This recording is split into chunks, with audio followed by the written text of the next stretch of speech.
இந்த முனாஃபிகீன்கள் இருக்கிறார்களே, இந்த முனாஃபிகீன்களுடைய சில பண்புகள் இருக்குது. கண்மணி நாயகம் ஸல்லல்லாஹு அலைஹி வஸல்லம் அவர்களுடைய பிரபல்யமான ஒரு ஹதீஸ் ஷரீஃப் இருக்குது. பேசினால் பொய்யை பேசுவான்.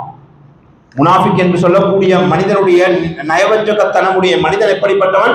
பேசினால் பொய் பேசுவது, வாக்களித்தால் அதற்கு மாறு செய்வது, மேலும் நம்பினால் மோசடி செய்வது. இது பிரபல்யமான ஒரு ஹதீஸ்.